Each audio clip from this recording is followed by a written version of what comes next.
let's go on to the last one. This is what Ed Gray did. This is what Don Smith is doing. This is what Capnancy is doing. All coming from this Bonita system here. You'll notice right away. Now this one has a page missing. Actually, no, that's the other pattern. This one has, let's see, so this is a separate patent. It's very much related to the other patents, or the other patent with its additions, but it is more simplified. So I have it already on the screen in this particular picture here. Here it is.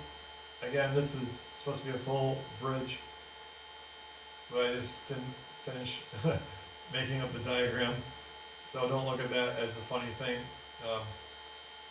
So essentially you've got two batteries, 12 volt car batteries or whatever you want, and you'll have the battery negatives connected together, and this is the input in this case, or you could switch it over to the charging battery. This is, in this case, the charging battery. And notice the load is, the excessive load is run through the input battery.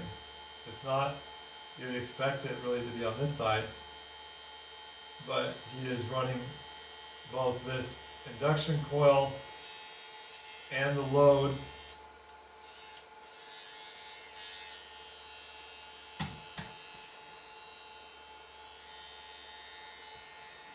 you can see he's running the load and the induction coil on the primary side, and then he's charging up the battery too, and then he just swaps them around. Again, don't try and swap batteries around like the Tesla switch. It's going to kill your batteries really quickly. And this is ironic. This last patent, or all these patents, Patrick Kelly has brought out in his free energy book, which is filled with inaccuracies, and they may be deliberate. I can't be certain. When I looked at this line by line with the original, it was completely different. He used different terminology, but I think he's created great confusion, and ultimately he has set aside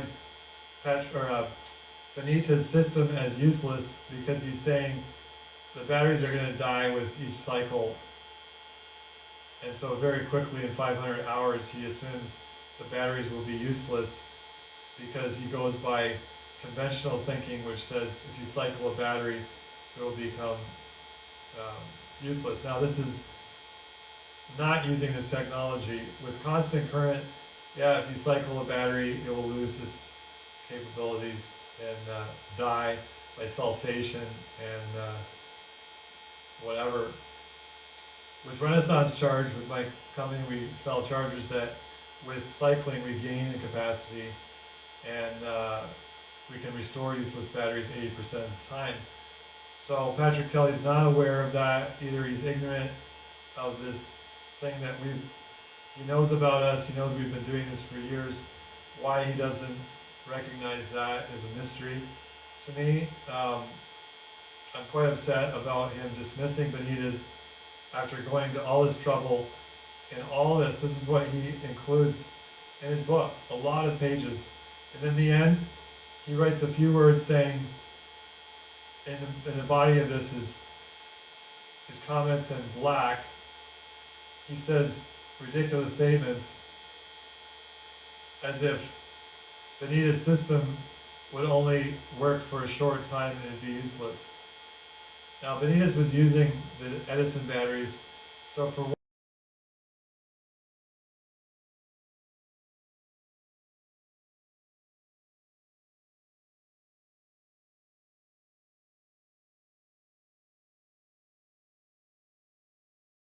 one, those wouldn't just, like he even states in there, after about 8 months you have to do some service to the batteries and just it's very minor, it doesn't cost anything really, and it's not that the batteries are wearing out at all. So Benitez even says that in the patent. 8 months later of continuous use of this, he mentions that in this very patent. And yet, Patrick Kelly says something about 500 hours, this whole thing would be useless because the batteries would be destroyed. Well, that's not true at all, and with cycling it doesn't matter. Now what's ironic is Patrick Kelly promotes with many, many pages in his book the Tesla switch, which is essentially the same thing as running a 12-volt battery from a 24-volt battery bank, but he does it rapidly, or the Tesla switch does it rapidly. This is why no one ever demonstrates this more than a couple of minutes or even a day, because it will destroy the batteries very quickly. I'll just leave that off now. It destroys the batteries very quickly, in which you'll do the same thing as a solar system. In a solar system, you push the battery charge mode and then you push it in load mode, and it work hardens the plates. It destroys the battery. All battery chargers, solar battery chargers, kill batteries because of this. And you cannot fix that other than what I want to do in a new system, which is a 2 battery bank system. It's the only way to do proper solar charging without killing the batteries. I know, I work with this technology for many years, and I know how batteries work, and there is no way other than that. Otherwise, using maybe a solar or a capacitor system or whatever. So it's ironic Patrick Kelly talks about highly recommending this Tesla switch. Obviously he's never run it for any length of time to see that it kills your batteries really quickly, and nobody has. Those who've promoted it don't do proper load testing. They run something for 5 minutes, they write a book about it, and then that's it. This is bad. I'm trying to save you from your frustration working with these systems that are not only destroying batteries, battery killers, but they're also unhealthy for your body. So we need to talk about these two different things. Now, like I said, Patrick Kelly, I can't rely on anything he says, because where I can verify, I find him changing words, not knowing what he's talking about, misrepresenting some of these inventors that he's trying to portray. I found that when this book first came out, I expected better, and it's still today. This is all wrong. So, you know, whether there's something more to him along the lines of creating confusion on purpose, I don't know, or whether he's just not capable of doing this sort of thing. You know, I'd love to be able to promote it. There seems to be a lot of useful things, but we got to get accuracy here. We got to insist upon doing things the right way, not changing the inventor's words. Now, I have a book publishing business that I've done for 25 years. I restore old classics where I quote people exactly in their words. I don't change their spelling. I don't change anything. If I add any notes, it's in a footnote, and it's clearly my writing. I have 100% of the true to the original, and it's very important that people are heard in their own words and not changed around. If you need to add a footnote, but don't do that otherwise. So the last patent is 121561, and it's 1918. It was approved December 24th, filed April 10th, 1918. So again, Bonita's, and this is it simplified. Bruce Peralt simplified it this way.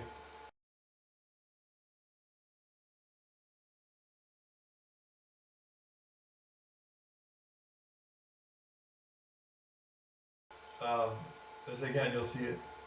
This is exactly the Ed Gray system. If we go over here to Ed Gray, I keep flashing by it. Same thing.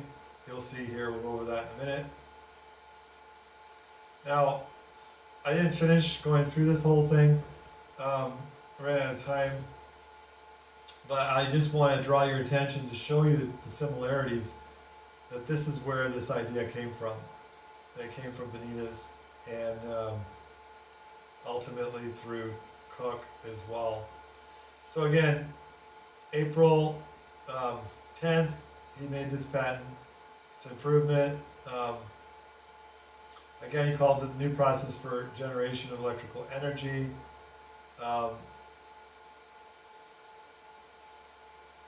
So he says, however, the use of said motor and alternator is not indispensable. Okay, so let's go over the diagram first of all, and I have it shown here. Let's get rid of these ones now. We're not using this anymore. So again, here it is in my simplified version, running off of a battery directly. In the patent, he mentions this. So we're going to look at the patent itself. Don't get confused by all this. This is extra outputs here. These two alternator. This is again battery 1, battery 2, just like this, except we're not doing 24-12. We're doing 12 and 12 volts in and out, and we're just tying the negatives together. You can see the negatives come over and go up over here through several means. But now, what he's doing in this patent here, picture, is running a DC motor to run an alternator to produce his AC, and then he goes through his induction coil here. So he also mentions just running it like I just quoted.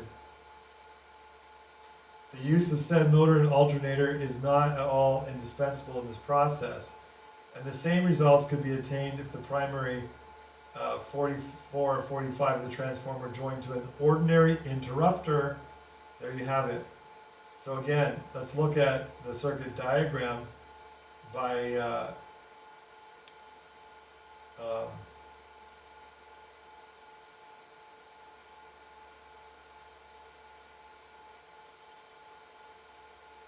others who have drawn this up.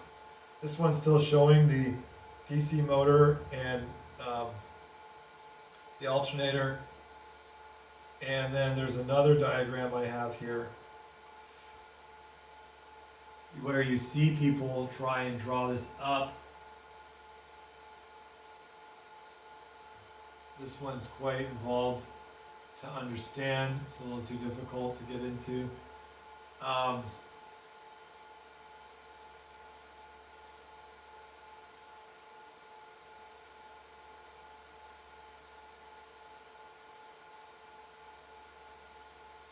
So let's look at some of these. Hold on.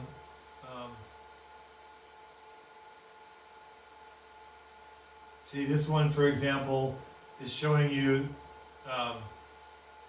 this artist guy down in South America somewhere. He also did great work, but he's still missing some parts of the patent in his diagrams. And this shows the full diagram. We don't want to go there. We want to go to the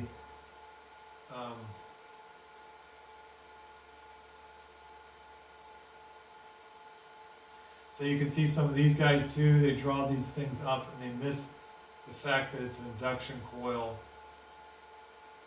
So I'm watching these guys who they're experimenting on the forums, and they're not getting what's important.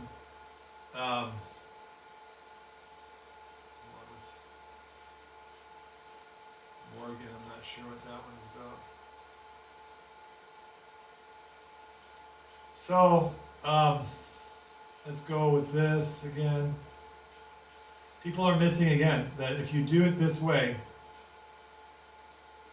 you have to make sure you have the induction coil.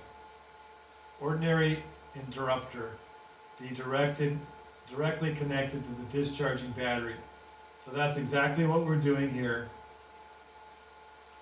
So there's an ordinary interrupter connected directly to battery 1. There's the negative, there's the positive, and there's the interrupter. Now, I'm running it this way. You could run the, you can place, of course, this capacitor in the normal fashion across the terminals here, or you can do it this way. It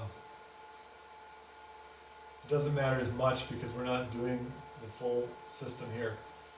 So again, this is fairly straightforward. I can do this very easily right now and run, notice my load across the battery.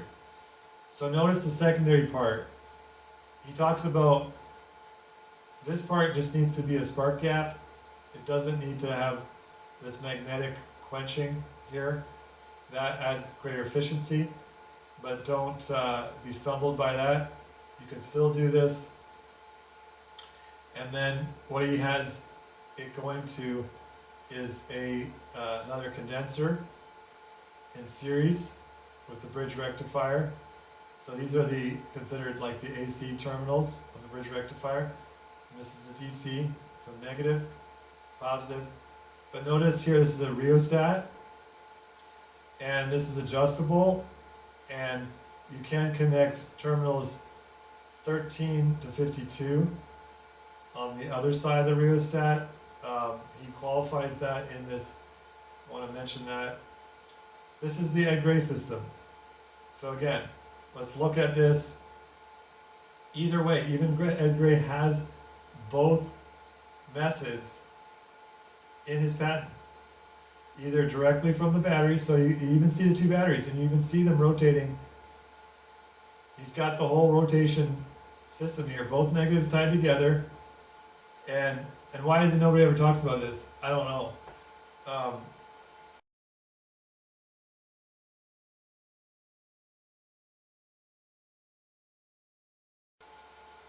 But it's important that you see this comes from Benitez, to not get so confused by Ed Gray's tube and off track. You can replicate this very easily, and you can do this.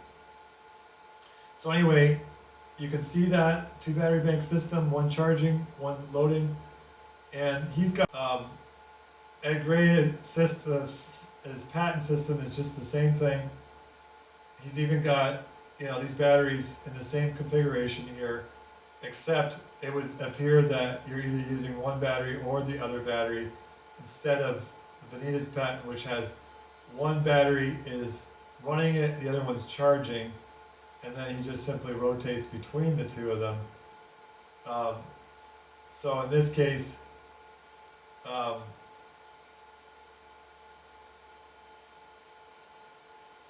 he's got it run. Actually, yeah, this becomes like the run battery, and this becomes a charging battery. A mistake here. So anyway, it's the same thing as Bonita's.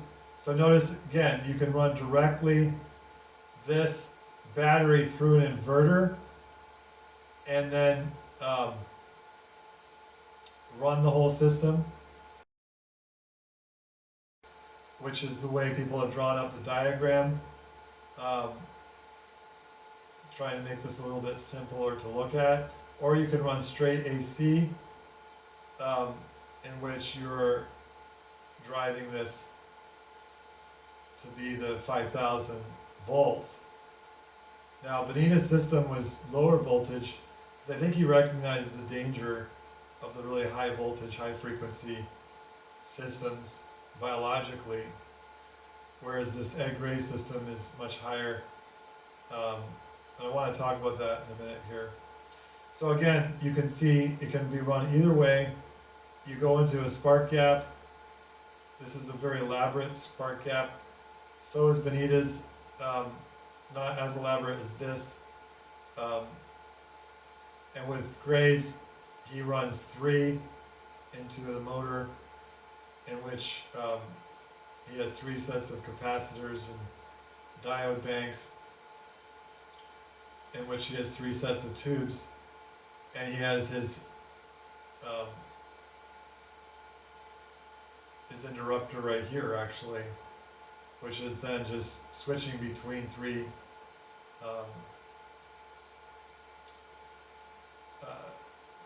the 3 terminals through the 3 tubes. So he's got, for example, 12 volts, low voltage here, and he's got 5,000 volts, high voltage here, and they got the splitting of the positive, as people called it, and then the collection right here. And notice this is isolated. So you got here to here, and this is just simply like a receiver antenna. And he's collecting it here and running it back through the motor. Whereas Bonita's system, it runs directly into a bridge rectifier. And let's look at that again. So again, he's got this magnetic quenching spark gap here, and you can see the rods are wound with the coils. So in series, you got the output from the secondary transformer coming up, wound around here, that's creating a current on either side. So it's magnetically, you could use magnets, but I'm wondering if these are also receivers, just like Gray's tube, where it's firing between these 51 and 52, and then it's producing a radiation that is collected right here. Clearly this gives the ability to do that, and Gray, or others before Gray, figured that out and maximized it. Now this is where what needs to be done is I'm developing a proper system. Like a Tesla coil, a high frequency, high voltage system is very dangerous biologically for you. There's only a few people on this earth that know how to run those so they don't harm your body. Everybody else is causing themselves great harm to their bodies running Tesla coils. You have no idea the dangers you're putting yourself into. You might not feel something immediately, but you are harming yourself. Now there's a way to encapsulate this type of system, kind of like the Gray tube, where you use it. A Faraday cage is not enough. As you'll see, it will go right through it. You need to have it as an antenna, absorbing the energy as a receiver in order to prevent this radiation from hurting your body or affecting your electronics or whatever. So I'm developing that, and I'll show that in the future. And but this is what you can see in the Gray idea of these tubes that are grids, like a little Faraday cage, but he had multiple layers of them. And again, he used it as a receiver, so therefore it contained everything a lot better than open Tesla coils. You know, even with the receivers, you're affecting everything in the area. You're saturating the whole room so that you can literally attach one wire to the Tesla coil anywhere on the Tesla coil, and a neon bulb can touch even plastic anywhere in the room and light up, and everything becomes electrified. And you might say, oh cool, but this is actually very bad for your body. And I've seen this happen to people, and I have to warn you about it. And there are people dying of cancer from this all over the world, and you're going to see a real heightened increase amongst people who are using these Tesla coils now as toys. And people who don't know what they're doing are going to vary the frequency, and they're going to do all sorts of damage to themselves. You have to actually have a self-adjusting frequency, because your own personal frequency changes in your local environment. So I wanted to say all that. It's very important. So let's go back to Bonita's. And so you can use an ordinary interrupter, he says. So extending into the arc chamber are the poles of a strong electromagnet. Like I just said, those two on either side, the coils of which are in series with the arc, so that their exciting current is the arc current. So the two go hand in hand. It's kind of like a resonant arrangement there. So it's not two isolated sources that are creating the arc current that he's merely after, but he wants it in series. In this manner, the strong magnetic field which exists between the poles of the magnets acts on the arcs And owing to such action, combined with the influence of the voltage developed by the secondary of the transformer, all right, so that's again right here, the secondary of the transformer, 46, 47, all right. It happens that the said action and influence being about equal in value are each of them alternatively greater than the other, so that the voltage across the arc automatically rises and falls.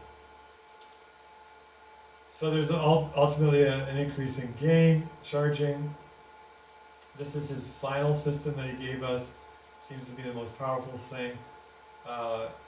We look at what Ed Gray was doing was obviously thousands of times the output. He was running a full-size car motor that could power a car. If we look at Don Smith's system, he claims to be able to do, where is it here? Claims to be able to get 6,000 watts out here with 140 watt input, which then loops itself and maintains itself. We'll talk about this in a minute. He said this could do a lot more, but he was limited by the capacitors he was using in this side of the circuit, and there's components. So, and I'll say that this has just been replicated recently. The guy in Brazil, I believe it was, found all the same parts, was able to get 2,000 watts output and run the system. So that's encouraging to see. So let's go back to the diagram. If there's anything more to add here.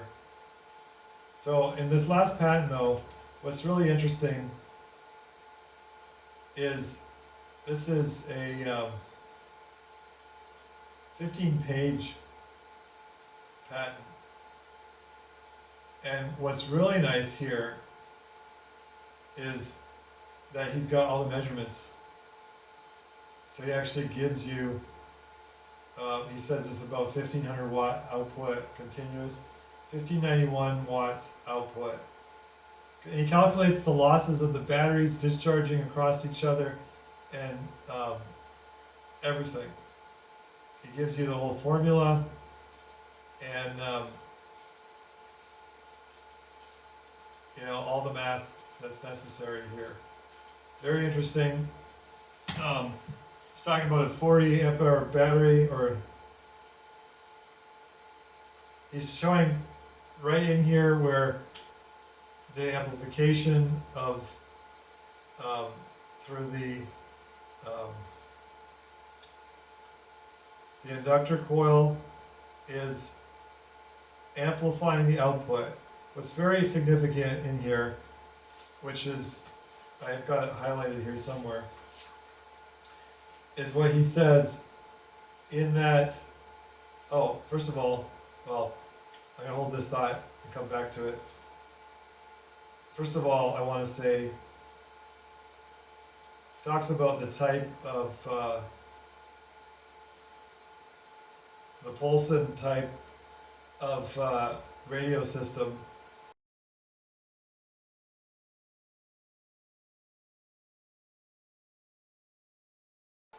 That is just, it's not used anymore. Hold on. So here we see it exactly the same way. Here's the coil. It's going through the coil to the spark gap. It's being quenched magnetically, and then it's going through a rheostat here, a rheostat inductor, and then you have your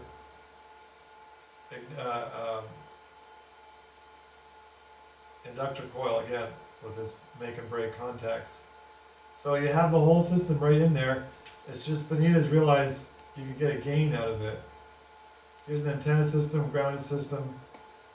Like I said, there's numerous patents, and products that are everywhere in the world that that are free energy devices if you understand how it works and you understand where they limit you in them, you can actually reverse them.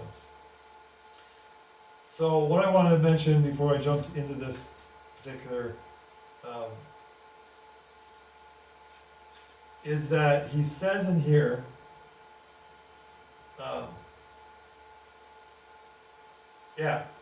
so on line 35, page 3, it just shows you that this guy is not misunderstanding. Like a lot of people just assume, oh, whenever you post a video or say something about an over-unity system, they'll say, oh, well, don't you know that you have your losses and you can't get a gain? And it's like, well, yeah, we know that. We're talking about an open loop system here that we're adding some kind of exotic process into a normal system to get a gain. So what we see here is Benitez admit this, where he says, okay, going back up to line 23. Okay, let me just expand this so you can read it with me on the screen.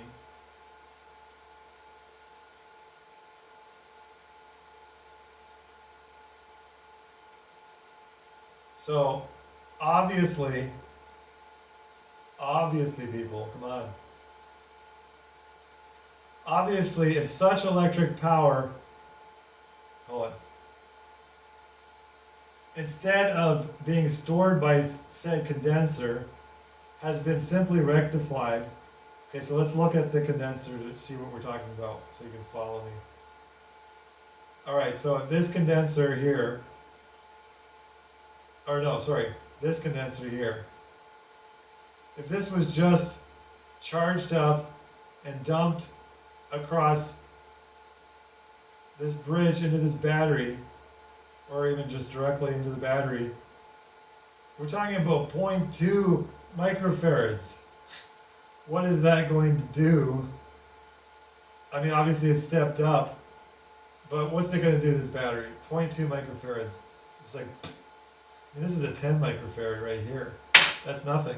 But 0.2 microfarad, so let's look at again the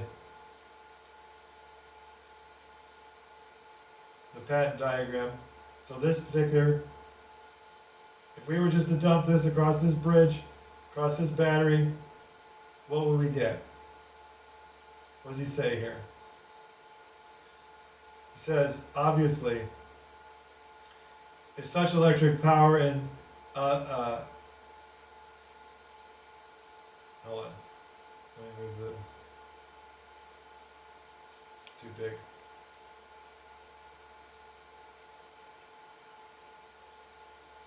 Obviously, if such electric power, instead of being stored by said condenser, had been simply rectified and directly applied to the charge of one of the above-mentioned batteries, such power would only produce a very small effect on these accumulators, and the whole discharge of the other battery would never cause the complete charge of the second group. Alright? He says that in the other patent about this particular system too. This battery will not charge this battery if you just keep rotating them around. It doesn't do it. You need this disruptive discharge, and you need the interrupter. So, on the contrary, if the same power is stored by said condenser 48, which we just looked at on the secondary side, and thus this condenser is properly connected in an oscillatory circuit, has to be an oscillatory circuit, in which one of said batteries can be joined, and furthermore, if by means of the rectifier the high frequency currents produced in such oscillatory circuit are forced to pass from the positive to the negative pole through said battery of accumulators, it is obvious to say that it is always possible to secure by these means the number of amperes required by accumulators in order to get them charged in a given time. Key thing. So you can charge up these batteries and rotate them around periodically, not quickly. You don't want to do that quickly like Tesla switch, which has nothing to do with Tesla. Um, that is to say, this is the point. With a small number of coulombs stored by condenser 48, it is possible to produce the oscillatory circuit a great number of amperes. If same said number of coulombs are forced to pass and repass through said circuit thousands or millions of times per second, just as was explained with the water analogy. So he talked about with the water analogy above, well, you can read that in the patent, I'm not going to explain it. So then you can vary this. There's a lot of detail in this patent that's worth going over. I'm not going to do that, I've gone long enough on this video. And so what I just wanted to say is, if you were to just reinforce this point, because conventionally speaking, you're thinking as if I'm forcing current, electron flow, which you're not creating electron flow in this normal sense of the term. If all the electrons from here are supposedly going through here and mysteriously jumping over here and somehow making their way over to this, then of course you're not going to be fully charging this battery because you have your losses. It's ridiculous when you look at the whole thing, the way people understand things. Benitez was aware of that. He wasn't ignorant of electrical theory in his day or in our day, in this whole, it's not any different. But he says, what we're doing is we're creating an amplification here. It is passing with each pulse, we're getting a charging of this capacitor multiple times rather than just once. If it was just one equal form of energy with a little bit of losses, then you'd never get anything here. Not to mention, it's such a small capacitance. So normally people think big capacitance on the charging side, but actually we don't want that. We want less current, more frequency. It doesn't have to be in the millions either. So the point is, this is how it works. And he made these comments, he knows what he's talking about. He's credible. I showed it working here.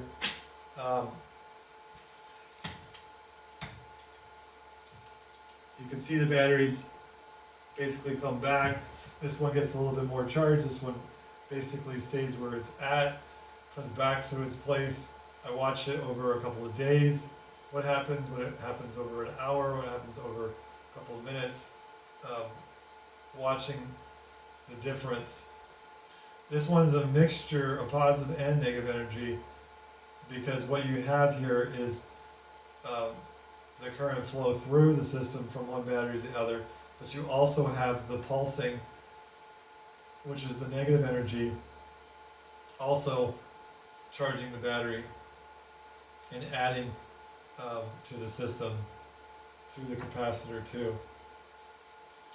So you have two different types of energy charging this battery, which gives you the ability to rotate the batteries around. If it was just the negative energy, then you'd be experiencing a difficulty in rotating the batteries around. So that is that system. Let's mention a few other people. Like I said, we're not going to talk about Gabriel Cron today, because we don't really have his direct system to look at exactly. We can look at, we looked at Gray's system. We'll look at it again briefly here. There's obviously a gain, he demonstrated this. Why people have stumbled at this is probably because they don't understand the first source of this. They went back to Bonita's, they would figure out this is a lot simpler than it needs to be. Everybody seems to have their, what's this component, what's that, and what's some special device they're looking for. Now, it's true that you can use met glass transformers or other types of expensive transformers that give you a gain, using elastic material. You see a picture of that on Don Smith's one motor. He briefly mentions that, and he passes on in one of his videos. Something to explore. Definitely, you can, if you have a vibration, if you stretch the material, it produces a voltage and a current. So naturally, putting it across a vibrating oscillator, you can actually get a gain out of that without affecting anything else. This is what was hinted at by Don Smith. So Ed Gray, I think we're done with. Here, let's go to, we're done with this system. Like again, this is what I do. We run our motors here, we run this here in this spot, and we create a mechanical oscillator is what we're doing here. And if we add the 0-point process here, kind of like this system with the higher voltage and the higher in the 0-point energy, it actually shows 0 volts, as I've showed in my other video, across the terminals, both AC and DC, and we can have 0 amperage and yet run a load. That's another whole matter. But we can create a system where these batteries can rotate perpetually, as well as charge this battery. Now let's look at the capdan seat system.